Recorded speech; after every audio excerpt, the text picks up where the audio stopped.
Je m'appelle Baïdam Badian, donc étudiant à la faculté de médecine de l'université Cheikh Anta Diop de Dakar, en master 1, en médecine. Voilà. Et en outre, localement, je suis donc le président de la commission sociale de l'amicale communale des élèves et étudiants de Djahaï Kassel. Est-ce que vous pouvez revenir justement par rapport à cette journée? Alors, donc cette journée, c'est d'abord une journée de désherbage, voilà, et ensuite, bon, nettoiement, voilà, et ensuite, ce point de presse-là que nous voulons tenir. Donc, pour alerter, donc, en tout cas, l'opinion nationale et internationale par rapport à une situation qui est vraiment déplorable. Donc, justement, la situation, c'est, comme vous le constatez tous, le constat est général. Donc, il y a 5 ans de cela que j'ai quitté l'école. Vraiment, l'école était parmi les meilleures par rapport à son environnement, donc par rapport à sa belle vue. Voilà. L'école était reconnue partout et ça lui a valu beaucoup d'éloges et vraiment beaucoup de satisfaction. Et malheureusement, donc, chaque année, je reviens à l'école, mais chaque année, donc, je vois une partie de l'environnement qui se dégrade. Et malheureusement, ça va toujours de mal en pis. Voilà. Donc, aujourd'hui, il faudrait que cette situation-là, donc, soit résolue. Il faut que, voilà, le problème soit résolu pour pouvoir, donc, permettre aux élèves, donc, de pouvoir regagner les classes dans les mêmes conditions. On voit que une dégradation due à quoi? Donc, bon, comme vous le savez tous, Djahaï, donc, c'est une zone où la nappe est assez proche. Donc, malheureusement, l'école est inondée depuis 3 ans. C'est la raison pour laquelle, depuis l'avènement des pluies, il y a 3 ans, donc on a vu beaucoup d'herbes, voilà, donc qui émergent du sol.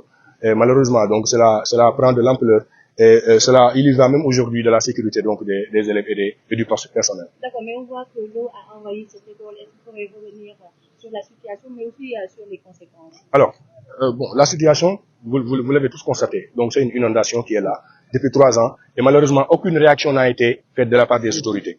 Donc malheureusement aucune vraiment solution. Donc, d'une manière définitive, n'a été trouvée par rapport aux autorités. Donc, chaque année, on revient, on organise des journées de désherbage, des journées de nettoiement, et voilà, pour permettre aux élèves de pouvoir regagner les salles de classe. Mais, jusque-là, donc, aucun pas vers l'avant n'a été posé, donc, par rapport à une solution définitive. Voilà. Malgré cette situation, le lycée Djahaï est reconnu pour ses résultats. Bien sûr, le lycée Djahaï, donc, est reconnu pour ses bons résultats. Pourquoi? Parce que, bon, il y a de la graine, il y a de la bonne graine ici. Donc, la population de Djahaï, ce n'est pas juste une population qui est là, qui est diminuée. Donc, c'est une population qui a de l'intellectualité. C'est une population qui a vraiment de la ressource. Et heureusement, donc, ça se voit au niveau des résultats du baccalauréat et au niveau du symposium à travers le pays. D'accord, l'école est presque impraticable et bientôt l'ouverture des classes. Quel appel faites-vous aux autorités? Justement, c'est la raison pour laquelle aujourd'hui on a appelé ce point de presse-là, pour alerter. Donc, pour pouvoir dire haut et fort qu'aujourd'hui, si des solutions ne sont pas trouvées dès à présent, donc si les autorités ne prennent pas leurs responsabilités, aujourd'hui, l'école ne va pas être praticable. Donc aujourd'hui, dans 3 semaines, il y aura l'ouverture de l'école. Donc les autres écoles environnantes vont ouvrir leur classe. Malheureusement, donc les élèves qui apprennent ici à Djahaï, donc ne pourront pas regagner leur classe. Et là, donc c'est un problème d'équité et c'est vraiment déplorable. Aujourd'hui, les autorités, nous allons pointer du doigt. Donc d'abord tout l'État, voilà, parce que quand même aujourd'hui si une situation est là, donc tout le monde doit s'y mettre donc pour trouver une solution. Donc on va d'abord commencer peut-être par le président du conseil départemental de Keur Massar, donc pour qu'il puisse vraiment s'imprégner et accélérer le processus donc pour solutionner ce problème. Donc on va aller directement donc vers la direction qui est chargée de la prévention et de la gestion des inondations, donc et de l'état du ministère, donc qui est chargé aussi, ministère délégué, qui est chargé des inondations. En tout cas, on va interpeller toutes les autorités compétentes, donc vraiment pour pouvoir solutionner ce problème. Parce que sinon aujourd'hui, voilà, l'amicale étant une structure syndicale, donc aujourd'hui c'est un acte syndical que nous avons posé, nous sommes venus ici, nous avons fait un désherbage, mais prochainement, Inch'Allah, nous allons passer à la vitesse supérieure. Et cela, donc, ça ne va pas être facile pour nous et pour les autorités aussi. Bon, comme on l'a dit, l'amicale c'est une structure, c'est un groupe. Donc on va essayer de se réunir, Inch'Allah, et poser des plans d'action par rapport à ça. Vous allez essayer de contacter ou de discuter avec les... Bien sûr, c'est donc à chaque fois on est habitué des faits, à chaque fois, donc on va vers les autorités, on les voit, donc on les demande. À chaque fois, un professeur m'a dit tout à l'heure que la dernière semaine, donc il y a juste 2 semaines, le ministère était là avec des gens pour faire une étude, mais malheureusement jusqu'à présent, donc le constat est général, il n'y a aucun acte qui a été posé. Justement, l'urgence, c'est quoi? L'urgence, donc c'est d'abord enlever tous ces herbes là, donc c'est d'abord un désherbage massif. Donc, je sais pas, par un gros moyen, comme il faut que les gros moyens soient déployés, on va utiliser peut-être des pelles mécaniques ou quelque chose comme ça. Ensuite, régler le problème des inondations définitivement. Parce qu'aujourd'hui, pour régler un problème, il faut d'abord aller vers sa source. Et aujourd'hui, la source de tout ça, donc c'est l'inondation, c'est l'eau qui stagne ici, donc depuis plus d'1 an. Merci. Merci beaucoup.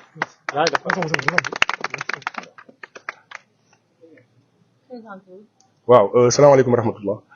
maa ngi tudd Baye Dame Badiane donc di étudiant université Cheikh Anta Diop de Dakar faculté de médecine donc en master 1.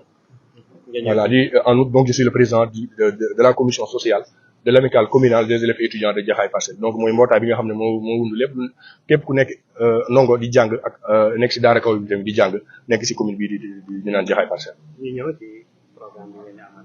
Donc le programme c'est d'abord voilà programme bi d'abord dañuy def benn désherbage maanaam dindi ñax bi fexe ba ñax bi nga xam ne donc gis-gis bi rafet parce que école bi boo duggee si biir xool di nga gis ne dalul xel voilà boo duggee sax daanaka réaction bi nga njëkk am mooy da ngay tiit pourquoi parce que ñax yi dafa kawe ba nga xam ne dem na sax ba sut classe yi donc aujourd'hui donc loolu moo taxawoon ñu indi fi loolu moo taxoon donc ñu ñëw fii aujourd'hui donc pour ñax yi dañ après ça donc ñu def benn point de presse comme ni ñu koy defee nii macha allah donc pour pouvoir donc alerter wax gars yi ne am na situation bi fi nekk te bu ñu ko réglé wul balaa 3 semaines incha allah élèves yi duñu mën a regagner seen i classe donc comme ni mu waree. lan moo ko sabab donc lan moo ko sabab bon d'abord benn laxisme la quoi bon xaw ma du may waxee laxisme tayal voilà parce que autorités yi dañuy gis problème ñu gis ne xam ne lii fu mu jëm mais jamais ñu réglé ko voilà dañuy gis ne situation baa ngi nii mais fekk yow fëggoo ci table bi doo gis ñu jug def lii wala def lii donc loolu moo tax aujourd'hui Jaxaay lycée Jaxaay xamul woon sa inondation parce que man il y a 5 ans de cela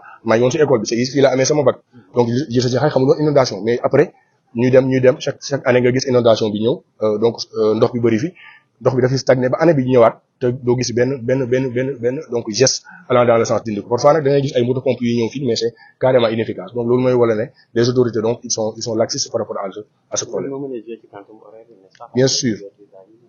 Bien sûr parce que tey jii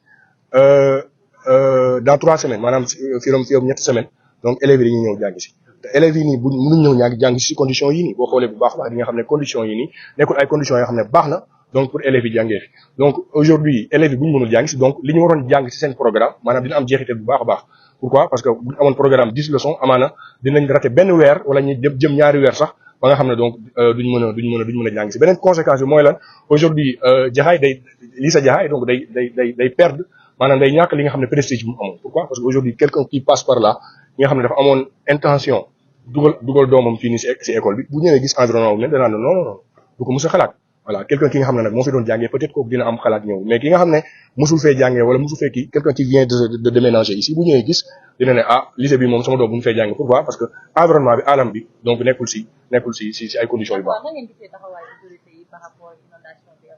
waaw donc d'une manière générale ñu ngi gis autorités yi di réagir mais malheureusement ce n'est pas ça nekkul loolu autorité war a def les autorités doivent aller vers l'anticipation maanaam dañuy gis ne fii problème war na fay am donc ñu anticiper indi ay problèmes ay solutions palliatives voire même des solutions curatives ba affaire bi jeex ba nga xam ne donc bu taw bi ñëwee wala bu leneen ñëwee donc du indi problème mais malheureusement dañuy bàyyi ba problème ñëw ba mbiri ne kët ne jon ñu ñëw ne dañuy régler problème te loolu bu ñu koy régler amaana day fex ba nga xam ne day fekk ba conséquences yi commencé nañoo daaneel.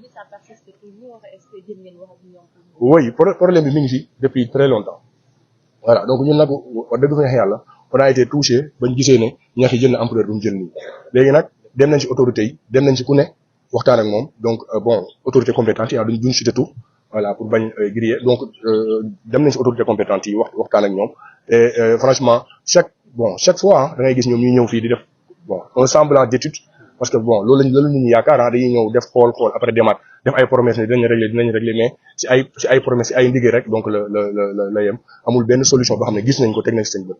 kon lu ñu déggee photo yi ñu ciy ñëw def dafa war a jeex tey urgence bi daal lu ñu ci war a def. photo yi ñu ci war a def ak vidéo yi ñu ci war a def propagande bi ñu ciy def loolu yëpp a war a jeex tey li ñu bëgg xam nga mooy lan mooy autorités yi ñëw def des études sérieuses du terrain xam ne problème bi c'est ça def un diagnostic vraiment global exhaustif bu ñu paree ne lii mooy problème bi lii mooy solution bi te loolu noonu c'est à la portée des autorités parce que ñoom ñoo yor les gros moyens maanaam ñoom ñoo yor matériel yu rëy yi donc ñoom aujourd'hui s'ils ne trouvent pas des solutions par rapport à ce problème là ñun incha allah dinañ waxtaan ak suñu biir tey lii mooy premier geste syndical bu ñu teg mais la prochaine fois donc on va aller vers la vitesse supérieure incha allah. mooy nasaxal jàng bi. nasaxal jàng bi voilà nasaxal jàng bi loolu nekkul suñu objectif wax dëgg fa neex yàlla waaye nag dinañ passer vers la à la vitesse supérieure maanaam def poser beneen acte syndical boo xam ne c'est beaucoup plus radical par rapport à ça.